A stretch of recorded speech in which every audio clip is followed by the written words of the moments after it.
Lahat ba ay nagulat sa latest trade sa NBA?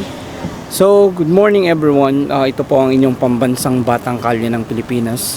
At kahapon po ay ginulantang po ng NBA ang mundo ng mga basketball fanatic kasi ang Dallas Mavericks po ay tinrade ang kanilang superstar na si Luka Doncic kapalit ni co-superstar ni LeBron na si Anthony Davis.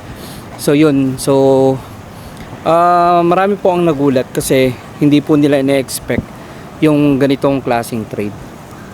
So yun nga, hindi po ina-expect ng Lakers, hindi rin ina-expect ng Mavericks fans yung kanilang mga superstar ay mate-trade. So pero yun nga, ganito yung mundo ng basketball. So by the end of the day, it's still a business. So, sino nga ba ang natalo at sino rin ang nanalo sa trade na yan? So, wala naman tayong masasabi agad-agad na kung sino ang nanalo or kung sino ang natalo sa trade. Kasi nakadepende po yan kung ano yung pangangailangan ng team. So, may possibility na mag-benefit ang Lakers, meron ding possibility na mag-benefit ang Dallas Mavericks. So, depende. So tulad niyan, ano ba ang stats ni Anthony Davis? So si Anthony Davis po ay may 25.7 points per game. Samahan mo pa ng 11.9 rebounds, tapos meron siyang 3.4 assists. So talagang big numbers yung ginagawa ni Anthony Davis para sa Lakers. Pero si Luka, meron naman siyang 28.1 points per game. Samahan mo pa ng 8.3 rebounds at 7.6 assists. So almost marami din ang naiko-contribute ni Luka sa Dallas Mavericks. And naniniwala po kasi ang Dallas na kaya nila tinrade kasi sabi unang-una health issue kasi lagi daw pong bumibigat si Luka Doncic and nagkakaroon ng mga injury. Tapos ito namang si Anthony Davis talaga namang malakas ang pangangatawan niya. At isa pa, ito pong Dallas naniniwala na yung defense is the key para po magkaroon siya ng title, maging title contender, which is talagang totoo kasi the more na mas maganda yung depensa ng team, talaga namang maganda yung kinahihinatnan ng team. So 'di ba? Pero again, nakadepende po 'yan. So kasi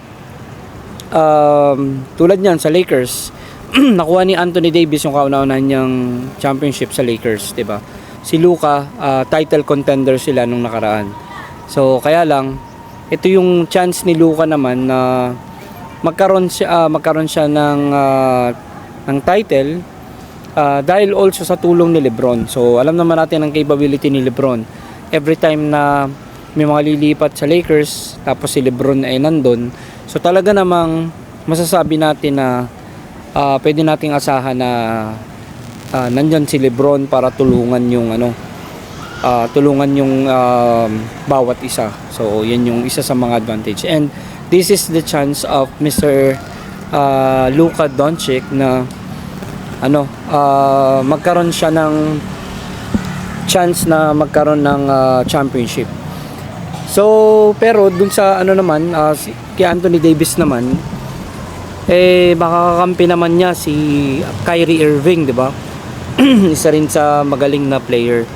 Tapos si Klay Thompson na meron ding championship experience.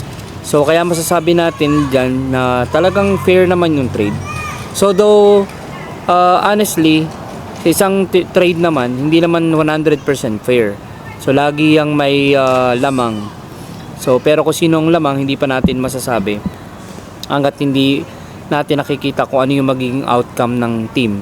So maaring yung isang team ay magkaroon ng championship, yung isa naman ay yung nalipat naman na player is maaari naman nating masabi na siya naman yung yung kanyang averages ay tataas.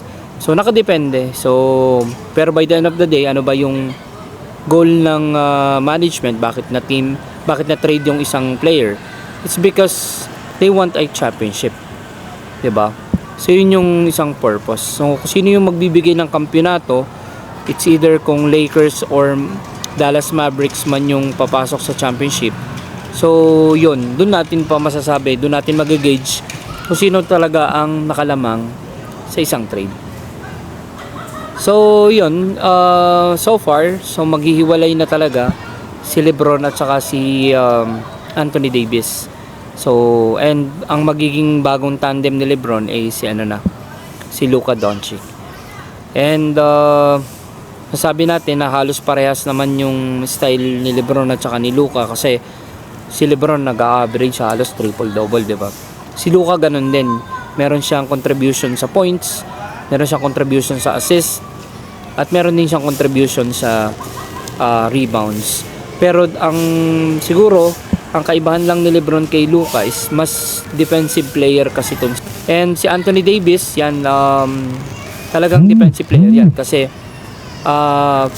napasama si Anthony Davis sa defensive five-time member siya ng five-time defensive team. So yun. Si Luka naman napakaganda ng numbers niya. So talagang anytime offensively napakagaling talaga ni Luka Doncic. And I'm so excited na makita si LeBron at saka si Luka together. Pero excited din naman ako makita si Anthony Davis together with Kyrie and of course kay Klay Thompson. Pero yun nga, ang masasabi natin dyan is tingnan natin kung ano magiging resulta. And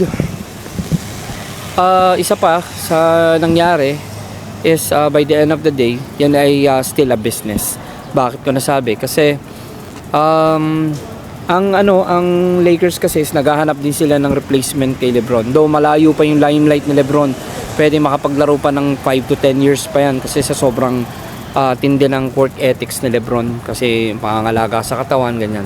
Pero ang dyan, naghahanda na rin sila ng kung sino yung papalit kay LeBron.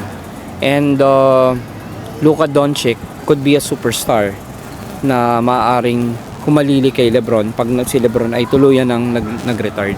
Pero si Anthony Davis naman siya, superstar din naman yung level niya. Pero mas si Luka, mas possible franchise player with compare kay AD.